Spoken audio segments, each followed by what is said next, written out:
이재명 대표에 대해서 예측을 하는데 이 예측에 또 빠져 있는 게 있어요. 그러니까 계엄을 할 것이다라는 극단적 예측을 하는데 사실은 네. 짚으려면 제대로 짚어야 된다. 우리 헌법상에 일반 사면 제도라고 있거든요. 네. 일반 사면이 그냥 그 판결이 확정된 사람뿐만 아니라 재판 중인 피고인의 공소까지도 없앨 수도 있는 일반 사면인데 그런 것이 나중에 악용된다. 이런 것들을 법조인답게 짚어가지고 뭐 개헌의 필요성이라든지 이런 것들을 얘기할 수 있을 것 같은데 계엄을까지 할 것이다라고 하는 이런 굉장히 극단적인 가정을 하는 게 좀 설득력이 떨어지는 공격이다. 한동훈 전 대표 입장에서는 이재명을 겨냥해야만 지금 그나마 지금 말하자면 이재명이 우클릭 혹은 중도 확장, 외연 이런 것에 대해서 내가 가장 여기에 맞설 수 있는 적임자라는 얘기를 하는 거죠. 그러니까 실질적으로 지금 세력이라든가 그다음에 네. 뭐 지지도 이런 부분에서는 이재명 대표에겐 사실상 이게 적수가 안 되지만 실질적으로 조기 대선이 있다고 했을 때 확장성 측면에서는 내가 가장 그래도 우위에 서 있다. 그 얘기를 강조하기 위함이겠죠.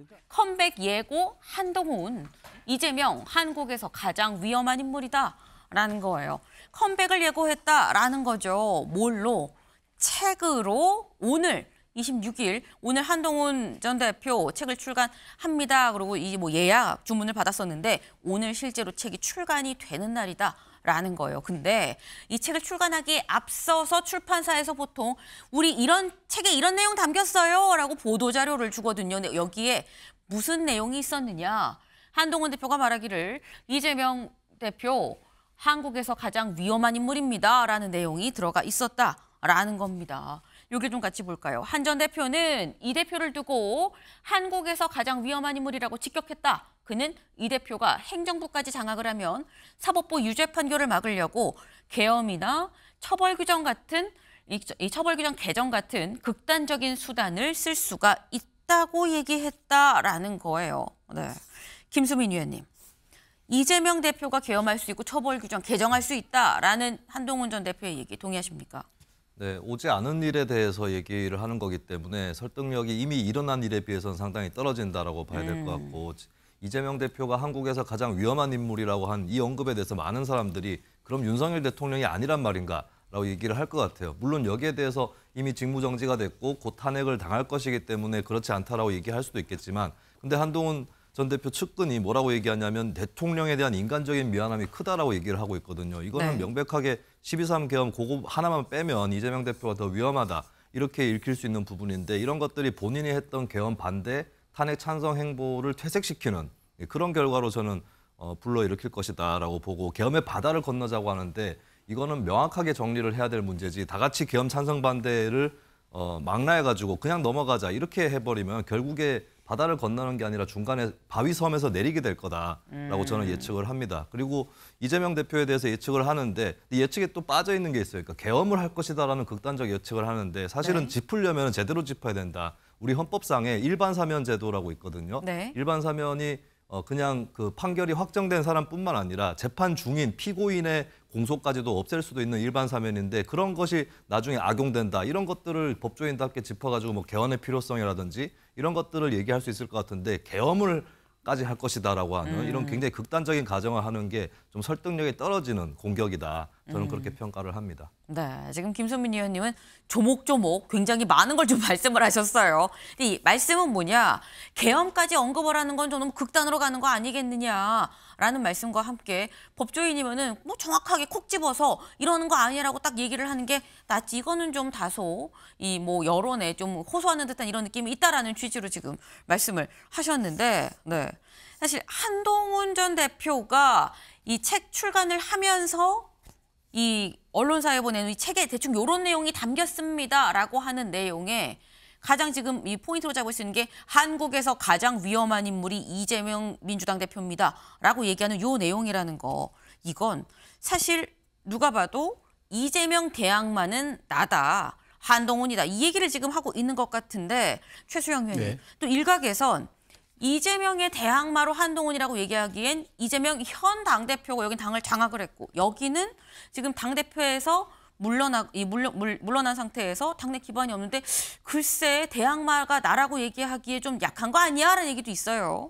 뭐 그렇게 볼 수도 있어요. 그렇게 네. 볼 수도 있는데 이제 한동훈에게 있어서 지금 이재명이란 말하자면 지금 여권 전체가 이재명 포비아라는 얘기가 나올 정도로 이재명 대표가 현실적으로 가장 대권에도 조기 대선이 이루어진다면 유력한 사람이기도 하고 네. 그다음에 당을 장악하고 있기 때문에 실제 후보가 될 가능성도 매우 높다라고 다 보는 게 일반적이잖아요. 그렇죠. 그렇다면 한동훈 전 대표 입장에서는 이재명을 겨냥해야만 지금 그나마 지금 말하자면 이재명이 우클릭 혹은 중도 확장, 외연 이런 것에 대해서 내가 가장 여기에 맞설 수 있는 적임자라는 얘기를 하는 거죠. 그러니까 실질적으로 지금 세력이라든가 그다음에 네. 뭐 지지도 이런 부분에서는 이재명 대표에겐 사실상 이게 적수가 안 되지만 실질적으로 조기 대선이 있다고 했을 때 확장성 측면에서는 내가 가장 그래도 우위에 서 있다. 그 얘기를 강조하기 위함이겠죠. 그러니까 전반적으로 한동훈 전 대표는 이번에 아마 다시 이제 컴백을 하게 된다 그러면은 네. 두 갈래로 갈 겁니다. 그러니까 계엄의 정당성, 그러니까 본인이 계엄을 반대했던 정당성을 강조하면서 네. 여권 주자로서 약간의 리스크는 있지만 그럼에도 불구하고 중도 확장력이 있다는 얘기를 아마 할 것이고 그다음에 네. 이재명의 중원 진출에 대해서 그걸 막을 수 있는 사람은 내가 적임자일 것이다라는 그 두 갈래 길로 아마 컴백 무대를 좀 밑에 밑바닥을 깔지 않을까 그렇게 생각합니다. 네. 곧 있을 컴백 무대 아마 요런 걸로 좀 무대를 꾸밀 것 같다라고 말씀을 하셨어요. 내가 좀 확장성이 있고 그리고 이재명에 대항할 수 있는 거는 그래도 나다라는 얘기를 하지 않겠느냐라는 건데 근데 사실 오늘 날짜가 상당히 좀 묘하다라는 거죠. 왜? 오늘 26일이죠. 오늘 책이 출간이 됐는데 오늘 또 뭐가 있느냐. 이재명 대표의 공직선거법 위반 항소심 결심 공판이 있습니다. 결심 공판이 어떤 날이냐? 이 최종 검찰이 이러한 어떤 죄가 있기 때문에 징역 몇 년을 선고해 주십시오라고 재판부에 최종 마지막 얘기를 하는 게 결심 공판인 건데 이날에 마침 또 책을 출간을 한다라는 거예요. 그러니까 이게 김수민 의원님 언뜻 생각을 할 때 전략적으로 아니 큰 이슈가 두 개 있으면은 하나가 좀 죽거나 물리기 때문에 전략적으로 안 좋은 거 아니야 생각을 할 수도 있는 또 일각에서 이거 일부러 전략적으로 좀 같이 한 거예요. 뭐 이런 얘기도 같이 나오더라고요. 어떻게 보십니까? 네, 2월 26일에 맞췄다라고 뭐 그런 근거는 없습니다만 네. 근데 맞추려고 하면 맞출 수 있었을 것 같아요. 그러니까 이재명 대표의 재판 관련 일정 중에 네. 2월에 있는 일정은 뭐 그동안에 재판의 과정도 있긴 했지만 조금 더 결정적인 것은 그 구형이 나오는 결심 공판 2월 26일인 것이고 한동훈 전 대표도 3월 전에 그러니까 2월 정도에는 컴백을 할 것이다라는 게 예측이 됐었죠. 그러면 책도 2월에 나온다라고 네. 하는 것인데 뭐 출판사든 혹은 저자 입장에서든 간에 이걸 맞추려고 하면 또 맞출 수도 있는 것이다. 뭐 그 사정 자세한 그 내막은 알 수 없지만 뭐 그렇게 볼 수 있을 것 같고 일단 이건 분명해요. 한동훈 전 대표 입장에서는 대이재명 이라고 하는 이 프레임에서 자신이 가장 돋보인다라고 하는 것. 그러니까 이재명 대표 했을 때 사실 가장 약점이라고 하는 것은 사법 리스크인데 네. 한동훈 전 대표가 수사를 지휘했던 건 아니지만 법무부 장관으로서 국회에서 어떤 그 구속영장 청구를 했을 때 그 내용을 잃는다든지 또 그 과정에서 민주당 의원들과 싸운다든지 이런 것들로 부각이 된 측면이 있거든요. 그래서 이재명이라고 하는 그 사법 리스크를 부각시키면 자신도 유리하다라고 하는 그런 계산은 충분히 할 수 있을 것으로 보여요. 근데 저는 중요한 거는 만약에 한창 싸우는 과정이라면 네. 한동훈 전 대표가 그런 프레임을 잘 활용을 할 수 있겠지만 지금은 사실 이재명 대표의 어지간한 혐의들이 다 재판에 넘겨져 버렸고 그리고 공직선거법 위반이야 이제 아마 다음 달 중에 판결이 나올 것으로 보이지만 그보다 훨씬 중한 대중적 입장에서는 뭐 대장동이라든지 성남FC 이런 것들을 더 유념해서 보는 거거든요. 근데 그 재판 결과가 나오긴 한참 많이 남았어요. 네. 그런 차원에서는 한동훈 전 대표가 이재명 대표 사법 리스크에 반사 이득을 얻기는 현재 시점에서는 상당히 부족하지 않을까 그렇게 전망을 합니다. 이재명 대표의 사법 리스크가 이미 다 재판으로 넘어갔기 때문에 여기에 대한 반사 이득이 있다기에는 좀 얻을 게 별로 없어 보인다라는 말씀을 하셨어요. 사실 한동훈 대표 입장에서는 이런 얘기도 있거든요. 최수영 의원님.